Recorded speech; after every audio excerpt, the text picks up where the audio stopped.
Alhamdulillah wassalatu wassalamu ala Rasulillah wa ala alihi wa man wala syada la ilaha illallah syadana Muhammadan abduhu wa rasuluh. Allahumma salli ala sayidina Muhammad wa ala alihi wa sahbihi ajma'in. Amma ba'du. Apa khabar tuan-tuan dan puan yang dirahmati Allah sekalian? Kita bertemu dalam My Quran Time baca faham amal pada hari ini. Kita berada pada halaman yang terakhir bagi juz yang ke-6 pada hari ini bersama Ustaz Tirmizi Ali. Apa khabar Ustaz? Alhamdulillah. Hari ini kita di hujung Ustaz ya. Betul. Juz yang ke-6 ya, pejam celik ya. Kita bersama dengan tuan-tuan yang berada di rumah, adik-adik yang ceria gembira pada hari ini. Mungkin berehat sebentar menghadapi kelas online sebentar tadi. Jom kita sama-sama ya berkongsi, kita baca ayat Al-Quran untuk menenangkan, untuk kita mendapat hidayah daripada Allah Subhanahu Wa Taala. Mari sama-sama kita share di Facebook, kongsikan dengan kawan, beritahu kepada kawan ini adalah halaman terakhir juz yang ke-6 dan sudah pastinya kita ingin berdoa awal ini, subhanakala ilma lana illa ma 'allamtana innaka antal alimul hakim. Maha sucimu ya Allah, tidak ada ilmu kecuali yang engkau ajarkan, sesungguhnya engkau yang maha mengetahui, yang maha bijaksana. Rabbi zidni ilma, ya Allah Tuhanku, tambahkanlah ilmu untukku. Pada hari ini kita sama-sama memulakan dengan Ummul Quran Al-Fatihah bersama dengan Ustaz Tirmizi. Silakan. A'udzu billahi minasy syaithanir rajim. Bismillahirrahmanirrahim. الحمد لله رب العالمين الرحمن الرحيم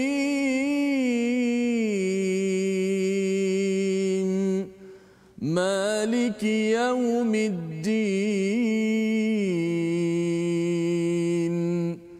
إياك نعبد وإياك نستعين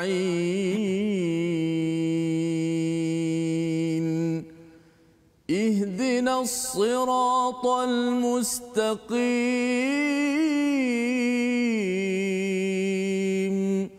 صراط الذين أنعمت عليهم غير المغضوب عليهم ولا الضالين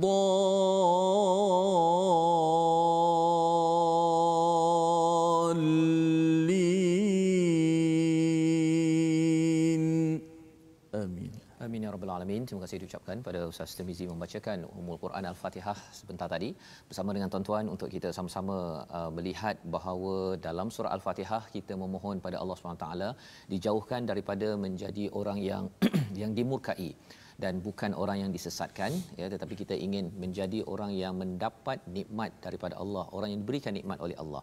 Dan pada halaman 121 ini insya-Allah kita akan melihat kepada ciri ini ya. Allah menekankan lagi kepada kita daripada ayat 77 hingga ayat 82. Jadi mungkin satu soalan ringkas untuk tuan-tuan jawab di dalam di Facebook ialah apakah dua golongan yang bermusuh, amat memusuhi kepada umat Islam ataupun orang-orang beriman. Siapakah dua golongan tersebut ya, yang kita akan jumpa jawapannya sepanjang halaman 121. Jadi mari kita lihat kepada apakah sinopsis ringkasan bagi halaman terakhir juz yang ke-6 pada hari ini. Bermula daripada ayat 77 hingga 81 akan bercerita tentang pembahasan ideologi kaum Nasrani dan juga ada kaitan dengan Yahudi juga yang menuhankan Isa Al-Masih Ibnu Maryam dan juga menegur kepada ahli kitab dan juga apakah perkara-perkara yang tidak mereka lakukan ya. Ini kita akan lihat daripada ayat 77 hingga ayat 81. Dan kemudian pada ayat 82 kita akan melihat kepada antara Yahudi dan Nasrani siapa yang lebih dekat dengan orang yang beriman. Ini ada kaitan dengan soalan awal tadi, iaitu Allah memberikan jawapannya, iaitu ada dua kumpulan. Siapa kita akan sama-sama lihat pada hari ini. Jom sama-sama tuan-tuan kita baca daripada ayat 77 hingga ayat 80 memulakan program kita pada hari ini insya-Allah.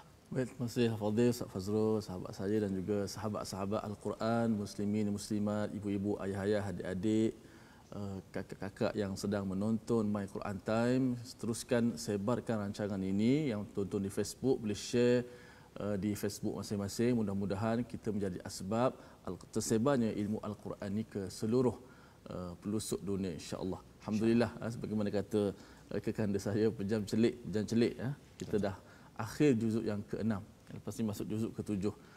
Moga-moga Allah Taala mengampunkan segala kesalahan kita dan memberikan kepada kita kefahaman, insya-Allah. Amin ya rabbal alamin. Baik, kita mulakan dengan ayat 77 hingga 80.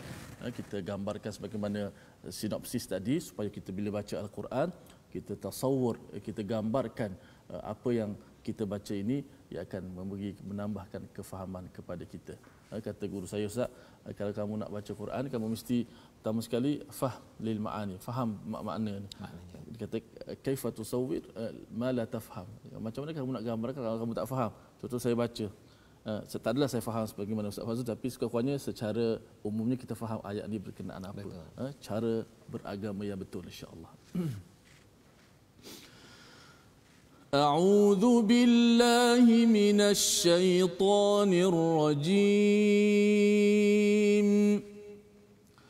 قل يا أهل الكتاب لا تغلوا في دينكم غير الحق ولا تتبعوا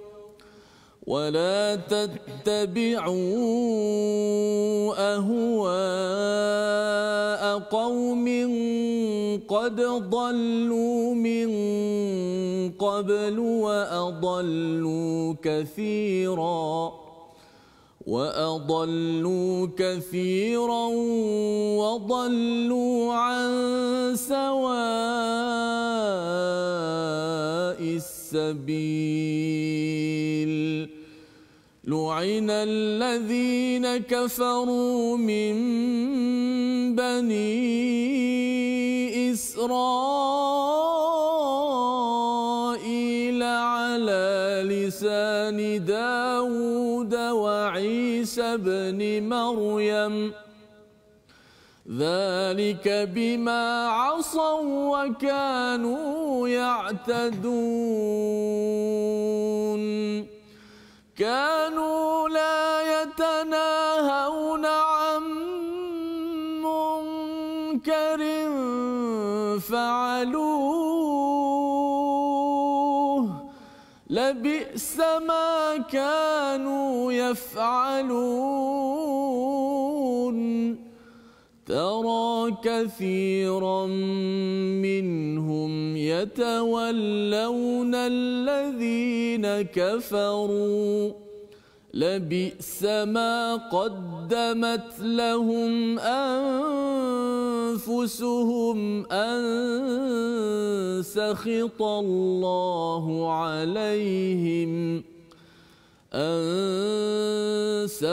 الله عليهم وفي العذاب هم خالدون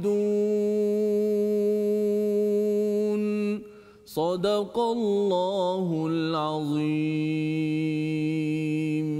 Surah Al-Azim, begitulah bacaan daripada ayat 77 hingga ayat yang ke-80, ya, sebagaimana yang kita lihat pada hari semalam bercerita tentang keimanan ataupun kekufuran, ya, bagi kumpulan orang-orang Nasrani, ya, dan Allah mengingatkan kepada kita tentang fahaman yang sesat, yang tidak benar dalam agama Kristian ataupun Nasrani. Maka pada ayat 77 ini Allah memanggil, ya, ataupun mengajarkan pada Nabi Muhammad, kepada kita sebagai umat Nabi Muhammad, sampaikan kepada siapa? Ya ahlul kitab, wahai ahli kitab, jangan berlebih-lebihan fi dinikum, jangan ghulu, ya. Perkara ini telah disentuh dalam surah Al-Maidah, kali ini disentuh sekali lagi dalam surah An-Nisa, dan kali ini disentuh sekali lagi dalam surah Al-Maidah. La ta'lu fi dinikum ghairal haqq, ya. Menurut Ibnu Qayyim Al-Jauziyah dalam bukunya Madarijus Salikin yang disampaikan dalam Amazing Quran ini, Ibnu Qayyim menyatakan alur seruan pertama iaitu la ta'lu fi dinikum ghairal haqq ini merujuk kepada orang Yahudi, ya. Manakala bila kita lihat bahagian yang kedua, wala tattabi'u ahwa qaumin qad dhallu min qablu wa adallu katsiran wa dhallu an sawa'is sabil, ini merujuk kepada siapa? Kepada orang Nasrani. Jadi mari kita lihat dahulu apa maksud la taulu fi dinikum, jangan berlebih-lebihan, ya, jangan berlebih-lebihan, kerana bila bercakap tentang orang Yahudi ini, dia berlebih-lebih itu bukan dengan panduan din daripada Allah Subhanahu Wa Taala. Mereka menyatakan apa? Mereka menyatakan bahawa mereka adalah the chosen one. Mereka adalah umat terpilih, kaum yang terpilih. Itu satu. Maksudnya dia melampau-lampau dalam melihat dirinya suci, dirinya bersih dan dipilih oleh Allah SWT, walaupun mereka mendustakan pada risalah, pada nabi, malah kalau kita lihat semalam sampai membunuh pada para rasul. Jadi ini Hulu inilah yang kita tidak mahu berlaku dalam agama kita, ya, apabila buat sesuatu yang bukan berteraskan kepada al-haq, ya, kebenaran, fakta yang jelas datang daripada siapa? Daripada al-haq, daripada Allah Subhanahu Wa Taala. Jadi kalau ada idea, ya, yang sudah tentu jelas haram, maka kita yakin bahawa kita tidak akan melangkau ataupun buat peraturan-peraturan lain, ya. Sebagaimana kita tahu ada orang yang mungkin ustaz, ya, dia rasakan bahawa dia nak buat satu cara untuk mendekatkan diri dengan nabi, dia mungkin letak acara-acara, simbol-simbol yang tidak ada asas dalam Quran dan Sunnah, kan? Jadi perkara itu satu. Ataupun kalau katakan dah jelas benda itu haram, selama hari ini kita mungkinlah, ya, nampak bahawa arak contohnya, ia memang haram, ya, tapi mungkin masih ada dekat kedai-kedai. Tapi bila kita tahu bahawa kalau saya teruskan, saya dah ada kuasa, saya boleh bercakap, tapi saya masih lagi tidak ikut pada peraturan itu namanya la taulu ghulu dalam beragama. Dan yang keduanya, kalau orang Nasrani itu apa? Dia mengikut kepada hawa, ya. Kalau katakan Yahudi, dia merasakan diri, kaumnya yang terpilih, yang istimewa. Bagi orang yang mengikut hawa, dia memilih sesuatu, contohnya Nabi Isa itu dia angkat dan dia puja sampai menjadi Tuhan. Yang itu digelar sebagai orang yang mengikut hawa, kerana dia tidak mengikut kepada al-haq, kepada kebenaran, sehingga kan tersesat. Allah menyatakan di sini qad dallu min qablu wa adallu katsiran wa dallu an sawa'is sabil, ya. Ini adalah memang sesat, menyesatkan manusia, iaitu bila bercerita tentang golongan rahib dan juga pendeta dalam agama Kristian, bila mereka ni satu dah sesat, ya, tetapi kerana mereka ada pengaruh ustaz, ya, mereka ni penceramah, jadi mereka berceramah benda yang menyesatkan pada kaum orang yang mendengarnya. Jadi itu yang kita kena berjaga-jaga, tuan-tuan sekalian. Tuan-tuan nak tengok program, nak dengar ceramah, pastikan kita semak bahawa apa yang disampaikan itu ada teras al-haqnya dalam al-Quran dan juga dalam sunnah. Maka kesan daripada perkara ini pada ayat 78, lu'inal ladzina kafaru min bani Israil ala lisani Daud wa Isa. Ada dua orang nabi yang disampaikan di sini, lisan Daud, Nabi Daud, dan juga Isa. Dua-duanya dalam golongan Bani Israel. Tetapi Nabi Daud dan Nabi Isa ini dia mengutuk ataupun melaknat kepada orang yang kafir di kalangan Bani Israel, bukan Bani Israel, ya. Jadi bila kita kata Bani Israel, bukan semuanya jahat, ada sebahagiannya yang kufur, maka itu dilaknat oleh siapa? Oleh Nabi Daud, oleh Nabi Isa ibnu Maryam. Mengapa ada laknat tersebut? Pasal kita tahu bahawa Daud ada Zabur dan Isa ada Injil. Jadi apa yang berlaku ialah dua-dua nabi ini mempunyai kitab yang mengingatkan balik pada nilai-nilai kebaikan. Daud dengan Zaburnya dan Isa dengan Injil, tidak membawa peraturan baru. Jadi bila mereka mendapati kepada Bani Israel ini mereka mendustakan, membunuh para nabi, ataupun kalau katakan mereka tidak beriman kepada apa yang telah diturunkan, Nabi Daud dan Nabi Isa menegur. Dan bila mereka ditegur tapi mereka masih tak ikut cakap ustaz, ya, masih degil lagi, itu yang menyebabkan mereka ini dilaknat, dikutuk. Dan kalau nabi kutuk, maksudnya manusia biasa pun tahu bahawa perkara itu tidak kena. Zalika bima asaw wa kanu ya'tadun, ya. Mereka mengapa jadi begitu? Kerana mereka menderhakai dan mereka itu telah melampau batas. Jadi apakah asas yang kita boleh belajar mengapa mereka boleh jadi begitu? Bukankah dah ada kitab, mereka ada rasul, tapi mengapa masih lagi jadi begitu? Malah lepas daripada Nabi Isa diangkat makin menjadi-jadi kesesatan itu. Jawapan itu ada pada ayat 79. Mari sama-sama kita baca sekali lagi. Ini yang kita perlu ambil pelajaran dan kita ambil perhatian bersama. Ayat 79. 79 saya. Baik, kita lihat pada ayat 79 untuk sama-sama kita mengambil pengajaran daripada ayat tersebut, insya-Allah. Auzubillahi minasyaitanir rajim. Kanu la yatanahawna 'an munkarin fa'aluhu labi'sa ma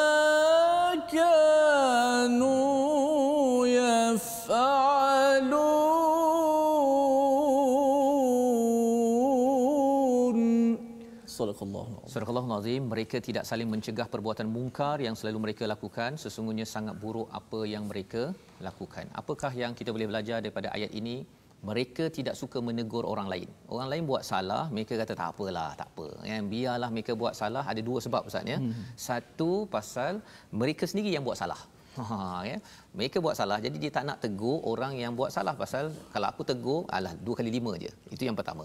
Tapi yang keduanya ialah kalau saya tegur, nanti saya akan dikecam ataupun dianggap sebagai nak tunjuk baik konon, ya. Jadi perkara itu menyebabkan mereka la yatanahaun, ya. Mereka ini tidak saling melarang an munkarin fa'alu, apa kemungkaran yang dilakukan. Jadi Allah menyatakan labi sama kanu yaf'alun, teruk sangat apa yang mereka lakukan. Kesan daripada perkara inilah, ya, kesan daripada perkara ini mereka dilaknat oleh dikutuk oleh atas lisan, atas perkataan Nabi Daud dan Nabi Isa. Dan pada ayat 80 itu tara kathiran minhum yatawallawna alladhina kafaru. Kamu melihat mereka itu tidak kembali kepada orang yang beriman. Dia pergi cari orang yang kufur. Pasal orang kufur senang untuk dimanipulasi, senang untuk dia terus buat jahat, ya. Kalau katakan mereka ada sesuatu yang mereka nak buat, mereka terus buat, Ustaz, ya. Jadi tak ada orang kacau. Dia kalau jumpa orang yang beriman ini, orang beriman kalau ada benda tak kena seperti tuan-tuan, ya, dalam rumah ke di luar ke, kita bukan marah-marah, ya, tetapi kita menegur kerana kasih sayang, kerana kita tidak mahu rakan-rakan kita ataupun pasukan kita ataupun organisasi negara kita dikaramkan oleh individu-individu yang tebuk apa Ustaz ni, tebuk lubang dalam kapal tu, dia tebuk daripada bawah kan. Jadi ingatkan tak apalah dia seorang-seorang dia, tapi cabarannya kapal akan karam dan habis satu negara kerana ada orang-orang yang berbuat mungkar. Biarkan, tak apalah, kita arak pun arak lah kan. Kesannya kalau kita tak tegur, tuan-tuan sekalian, kalau tak tegur, kita tekan kepada orang-orang yang buat kemungkaran ini, dia rasa bahawa it's okay, ya, untuk teruskan apa yang dia buat sehingga mengganggu ketenteraman bagi negara ataupun sesebuah organisasi. Jadi Allah nyatakan di sini labi sama qaddamat lahum anfusuhum, ya, teruk sangat, ya, ayat 80 ini. Sesungguhnya sangat buruk apa yang mereka lakukan untuk diri mereka sendiri, iaitu kemurkaan Allah, dan mereka akan kekal dalam azab Allah Subhanahu Wa Taala. Jadi kalau kita tengok dekat sini, surah Maidah ini turun di hujung karier Nabi menjadi rasul. Maksudnya ini sekitar 13 tahun di Mekah dan sekitar 10 tahun di hujung di Madinah ini. Jadi bila Allah menggunakan perkataan allazina kafaru ini, menceritakan peringatan telah diberikan berkali-kali tetapi tak jalan. Maka kesannya apa? Allah amat murka dan azab yang kekal. Kita dapat azab sikit pun baru setahun Ustaz, ya. Betul. COVID-19 ni pun sebenarnya amat mencabar. Saya yakin tuan-tuan yang bekerja ke, adik-adik kena belajar online kan. Dia belajar online ni mencabar betul. Dan mak ayah nak uruskan pun mencabar dekat rumah baru setahun. Cuba bayangkan kalau di sini Allah nyatakan wa fil adzabihum khalidun, kekal azab itu, naudzubillahi min dzalik, yang kita mohon Allah hindarkan. Dan cara dia macam mana? Itulah salah satunya yang tadi, kalau ada perkara yang tak kena, kita tegur, ya, dengan penuh kasih sayang.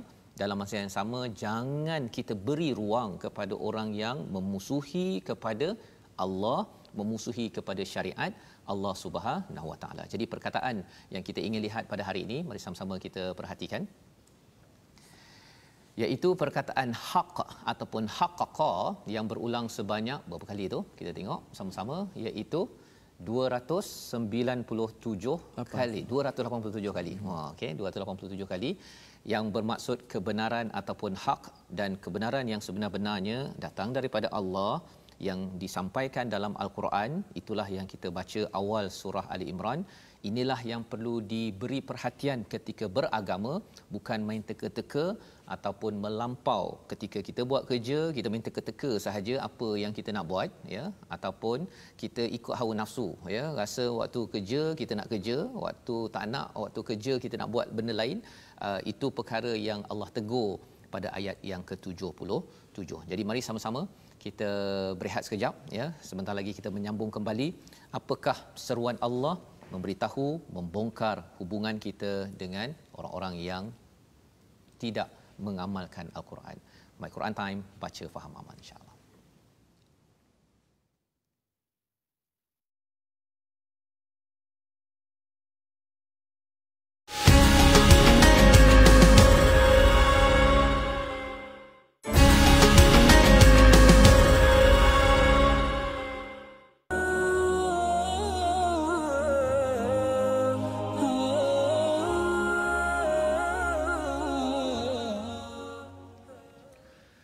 Jauhilah daripada ghulu ataupun melampau dalam beragama, kerana ia akan membinasakan kita.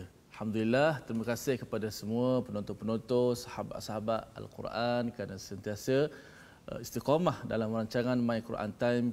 Misi kita baca, faham dan amal. Alhamdulillah, penerangan yang jelas daripada Al-Fadhil Ustaz Fazrul tadi. Mudah-mudahan kita dapat ambil panduan dalam kehidupan kita. Baik, kita nak belajar sedikit tentang ilmu tajwid pada hari ini. Sambungan semalam kita dah sebut pembahagian qalqalah ada 3 ataupun martabat dia ada 3. Pertama sughra, yang kedua kubra. Dan hari ini kita nak belajar yang kedua, kubra. Kita lihat di slide kita, qalqalah kubra ataupun maksudnya besar ataupun kuat. Semalam sughra kecil kan? Ini besar sikit. Maksud apa yang dia bisa sebutkan sebagai besar itu? Ia terjadi apabila kita wakaf pada huruf qalqalah yang berada di hujung kalimah. Sama ada huruf qalqalah itu sukun yang asli, memang asal mati, ada tanda mati ke atas, ataupun sukun mendatang. Dia berbaris, tapi oleh kerana kita nak wakaf, maka kena matikan dia lah. Macam kita baca qul a'udzu birabbil falaq. Falaq, situ qaf tu ada baris di atas. Tetapi oleh kerana nak mati, kita wakaf, kita kena matikan qaf itu. Maknanya qalqalah kubra ni apa dia? Ia berkaitan dengan wakaf. Wakaf di hujung kalimah itu ada huruf qalqalah. Huruf qalqalah yang 5 itulah yang kita sebut semalam, ada 5. Qutbu jadid. Ustaz Tamizi kata nak cam apa Ustaz? Baju dah kotor. Baju dah kotor. Bukan kotor, kalau kotor tak kotor. Mana kena tebalkan kotor. Okey, qaf, ta, ba, jim dan dal. Maknanya bila ada qaf, ta, ba, jim, dal itu, bila kita wakaf salah satu daripada huruf qalqalah, maka qalqalah itu jadi qalqalah yang kubra, yang kuat sikit. Apa maksud kuat itu? Begini, tengok contoh dia. Pertama kita baca lam yalid wa lam yulad, wa lam yulad, wa lam yulad. Qul a'udzu birabbil falaq. Qul a'udzu birabbil falaq.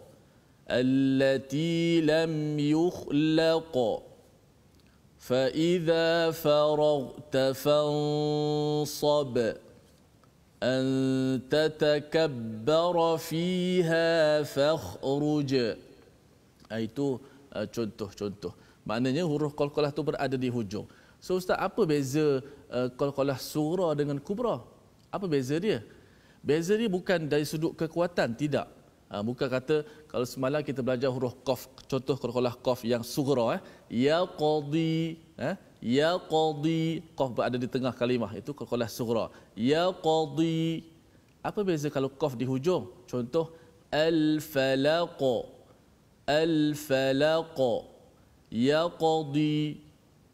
Bezanya ialah kalau qalqalah sughra yaqdi, selepas qalqalah itu ada huruf dad, kita terus sebut dad, kita tak tunggu yaqdi, bukan, kita baca yaqdi, selepas qalqalah lantun tu terus disebut dad terus tanpa tunggu. Yaqdi. Adapun qalqalah kubra dia di hujung wakaf. Selepas wakaf itu qalqalah itu bunyi, tidak ada lagi huruf lain. Al-falaq. Contoh, qul a'udzu birabbil falaq. Maka qalqalah kubra itu lebih jelas kerana selepas qalqalah itu tidak ada lagi huruf yang lain. Maka itu dari sudut kejelasan, wuduh martabat tu dari sudut kejelasan. Bukan mesti qalqalah kubra qul a'udzu birabbil falaq. Sebab nak bezakan dengan yang sughra, itu salah. Okey, ramai yang baca begitu. Qul a'udzu birabbil falaq min syarri ma khalaq. Itu salah. Itu seperti akan dah ada sabdu di situ. Dia hanya qul a'udzu birabbil falaq min syarri ma khalaq. Ini contoh qalqalah kubra. Bezanya apa? Beza qalqalah sughra dengan kubra dari sudut kejelasan dia. Kerana qalqalah sughra bila dilantunkan terus disebut huruf selepas tu.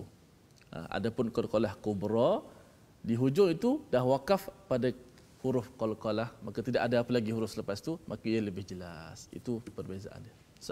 Baik, alhamdulillah, terima kasih diucapkan pada Ustaz Tirmizi berkongsi sekali lagi tentang qalqalah Ustaz ya. Panduan untuk kita sama-sama menjaga bila kena baca qalqalah ya. Sekarang ni kita baru kenalan Ustaz ya. Nanti mungkin ada tambahan lagi kan tentang yang ada kadang-kadang atas qalqalah tu ada sabdu, ada yang tidak ada sabdu, macam mana cara baca dia kan. Okey, jadi itu antara bahagian tajwid kita dan kita ingin teruskan bacaan kita pada ayat yang ke-81 hingga ayat 82, dua ayat lagi untuk kita memahami lebih lanjut lagi tentang bagaimana ya ini semua adalah pemahaman kita tentang diplomasi ataupun hubungan antara bangsa ataupun antara agama yang Allah beri panduan pada Nabi bila Nabi menang di Makkahul Mukarramah daripada Madinah pergi masuk ke Fathu Mekah, bagaimana berinteraksi dengan dua kumpulan iaitu kumpulan Yahudi dan juga Nasrani ya. Ini panduannya, jom kita baca bersama. Baik, sama-sama kita bacakan, kita gambarkan apa yang Ustaz Fadil sebut tadi, gambaran awal dua ayat terakhir ini dengan bacaan kita insya-Allah. A'udzu billahi minasy syaithanir rajim. ولو كانوا يؤمنون بالله والنبي وما أنزل إليه ما اتخذوهم أولياء ولكن كثيرا منهم فاسقون لتجدن أشد الناس عداوة للذين آمنوا اليهود والذين أشركوا ولتجدن أقربهم مودة للذين آمنوا الذين قالوا إنا نصارى ذلك بأن منهم قسيسين ورهبانا وأنهم لا يستكبرون. صدق الله العظيم. Surah Al-Azim, begitulah dua ayat yang akhir daripada halaman akhir juz yang ke-6 ayat 81. Allah menyatakan, dan sekiranya mereka beriman kepada Allah, kepada Nabi Muhammad dan kepada apa yang diturunkan kepadanya, ada tiga perkara dalam ayat ini, nescaya mereka tidak akan menjadikan orang musyrik itu sebagai teman setia, tetapi banyak di antara mereka orang-orang yang fasik. Ada tiga perkara di situ. Yang pertama, Allah nyatakan jika mereka beriman kepada Allah, Ya, apa kesan beriman pada Allah? Kesan semertanya ialah dia akan percaya pada hari akhirat, Ustaz ya. Dan percaya pada hari akhirat itu dia buat sesuatu perkara, dia fikir apa kesan kalau saya buat perkara tersebut. Sama ada membawa kepada kebaikan ataupun membawa kepada keburukan. Itu sebabnya dalam ayat dalam surah Baqarah kalau bercakap tentang percaya pada Allah ini, dia akan dikaitkan kalau allazina yu'minuna bil ghaib pada ayat yang keempat surah Al-Baqarah mesti bercakap tentang hari akhirat, ya, pasal Allah dan hari akhirat ni dia tidak dapat diasingkan, ya. Kalau katakan saya percaya sangat pada Tuhan, saya zikir tapi saya tak kisah pun apa yang berlaku kalau saya buat baik ke tak baik, itu tidak konsisten, Ustaz ya. Jadi itu yang pertama. Yang keduanya ialah percaya kepada Nabi. Apa maksud percaya pada Nabi? Maksudnya mereka beriman kepada risalah yang dibawa oleh Nabi, dan Nabi ini adalah individu yang berkuasa ataupun ada autoriti untuk membawa kebenaran, ya, menunjukkan sunnah dalam kehidupan. Ini penting. Pasal apa? Pasal kalau menerima Allah, orang Yahudi dia terima Allah, orang Nasrani pun terima Allah. Tetapi bila Nabi Muhammad muncul, orang Yahudi ataupun Bani Israel mereka tidak suka. Pasal apa? Nabi bukan daripada kumpulan mereka. Jadi selama ini mereka rasakan bahawa we are the chosen one, kitalah umat terpilih. Sekali tiba-tiba ini datang daripada kaum lain pula. Satu.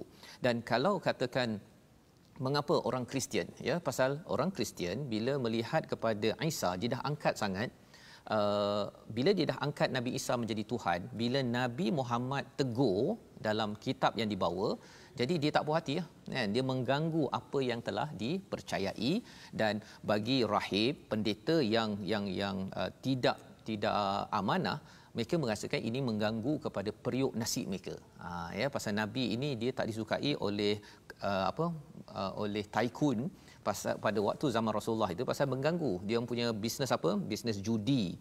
Apa lagi Ustaz? Bisnes berhala, bisnes arak. Itu semua orang-orang yang ada kepentingan, dia tak suka.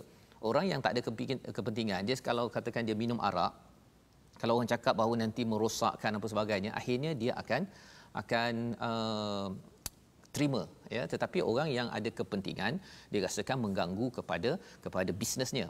Baik. Dan yang ketiga, wama unzila ilaihi mattakhaduhum auliya, ya, iaitu apa yang telah diturunkan kepadanya, iaitu Al-Quran, ya, dan juga kitab-kitab sebelum itu. Mereka tidak akan menjadikan orang-orang musyrik ini sebagai aulia, sebagai pemimpin, sebagai pelindung mereka. Tetapi cabarannya ialah apa? Di hujung ayat 81 ini, fasiqun, Allah berikan gelaran mereka yang derhaka. Kerana apa? Kerana merasakan bahawa keimanan pada Allah ni saya boleh pilih sendiri. Saya nak beriman pada Nabi ke tak, saya boleh pilih. Dan akhirnya dia menidakkan kepada risalah daripada Allah Subhanahu Wa Taala. Jadi Allah membongkar perkara ini lebih lagi kesannya dalam kehidupan kita pada ayat yang ke-82 tentang permusuhan di kalangan manusia. Ya, kita memaklumi perkara ini lantaran bila umat Islam sudah menang, umat Islam menang bukannya terus menang, Ustaz ya. Musuh tetap juga akan memasang perangkap. Yang kita kena sedar, dia istilahnya apa Ustaz? Pelanduk selalu lupakan perangkap, tapi perangkap tidak lupakan pelanduk. Ya, jadi dalam ayat yang ke-82 ini kita kena faham perangkap dia tetap tidak lupa. Jadi Allah kata latajidanna ashaddan nasi adawatan lilladzina amanul yahuda walladzina asyraku. Ada dua kumpulan yang betul-betul memusuhi kepada orang beriman. Siapa? Yang pertama Yahud, orang Yahudi, dan yang keduanya orang yang syirik kepada Allah Subhanahu Wa Taala. Di mana orang Kristian, wala tajidanna aqrabahum mawaddatan lilladzina amanul ladzina qalu inna nasara. Kata Allah Subhanahu Wa Taala, yang lebih dekat kasih sayangnya, persahabatan dengan orang beriman ialah orang Nasrani. Ini pengalaman yang mungkin saya juga Ustaz ya. Kalau ketika peristiwa September 11 yang kapal terbang hentam tu, memang waktu itu orang Islam, kami di komuniti di kawasan universiti itu, memang orang perempuan kena tarik tudung, kemudian hate crime bersama dengan orang Yahudi. Memang dia orang tak nak pergi dah. Selama ni kita ada jumpa borak-borak, no way. Dia memang menunjukkan permusuhan tu betul-betul pada waktu itu. Pasal mereka tuduh terus dia bahawa orang Islam yang buat. Betul. Tetapi orang Kristian dia datang ke Islamic Center berborak, kemudian dia kata oh anything I can help, boleh tak apa-apa yang kami boleh bantu. Nak ceritanya bahawa realiti pada tahun September 11 itu sama seperti apa yang disampaikan di sini. Ya, orang Kristian ni dia lebih dekat, kecualilah kalau katakan di kalangan mereka ini tidak ada qissisin wa ruhbana. Dia poinnya kalau dalam masyarakat Kristian itu tidak ada pendeta dan rahib yang betul-betul, dia jadi lain macam sikit. Dia mungkin dah menuju kepada lebih pada syirik. Tetapi kalau katakan dia ada qissisin wa ruhbana, siapa mereka berdua? Yang pertama pendeta. Pendeta ini ialah kira macam ulama dia lah ustaz ya dalam agama Kristian, dan waruhbana ini rahib-rahib yang tak kahwin kan di dalam biara-biara yang ada tu, kerana mereka betul-betul rahaba ini dalam bahasa Arab ialah dia takut. Dia takut dengan Tuhan ya. Dia walaupun dia mungkin tersilap sikit tetapi dia masih ada rasa takut. Maka Allah kata mereka ini ada qissisin waruhbana, dan mereka ini tidak sombong, menyebabkan mereka ini lebih dekat dengan Islam. Dan apakah sambungannya, insya-Allah kita akan lihat esok, tetapi pada hari ini kita nak lihat dahulu situasi keseluruhan bagi halaman 121 ini. Mari kita sama-sama saksikan. Okey, itu adalah 4 gambar yang kita boleh lihat ya, bercakap tentang realiti dalam halaman ini, iaitu kita melihat kepada peringatan kepada ahli kitab jangan melampau ya. Kalau kita tengok di sebelah kanan atas tu, melampaunya itu dengan dia membuat kerosakan ya, apa istilahnya yaqtadun, melampau batas. Dan kita ambil pelajaran di sini bahawa penting sangat ya bahawa kita ini mengingatkan antara satu sama lain. Sebabnya kanan atas tu ada orang yang macam tak kisah kan, gambar macam tak kisah tu. Apa aku kisah itu adalah satu virus yang amat bahaya dalam masyarakat ya, yang perlu kita beri perhatian. Jadi mungkin Ustaz kalau kita boleh baca sekali lagi ayat 82 ini untuk kita sama-sama memahami sebenarnya mengapa Yahudi musyrik ini dia amat bermusuh dengan umat Islam, kerana orang Yahudi musyrik ini dia tak suka ditegur. Betul. Ya, silap biarkan kami silap, apa kisah kubur aku, lebih kurang gitulah kan ya. Tetapi sebenarnya kita kisah kerana ia memberi kesan kepada hidup bernegara, berkomuniti, bermasyarakat, berkeluarga, dan lebih daripada itu ini adalah hak Allah al-haq yang perlu kita perjuangkan. Jom kita baca sekali lagi ayat 82. لَتَجِدَنَّ أَشَدَّ النَّاسِ عَدَاوَةً لِلَّذِينَ آمَنُوا الْيَهُودَ وَالَّذِينَ أَشْرَكُوا وَلَتَجِدَنَّ أَقْرَبَهُم مَّوَدَّةً لِّلَّذِينَ آمَنُوا الَّذِينَ قَالُوا إِنَّا نَصَارَى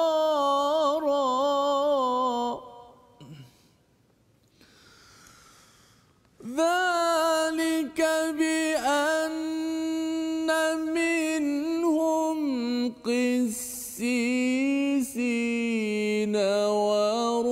وَرُهْبَانًا وَأَنَّهُمْ لَا يَسْتَكْبِرُونَ.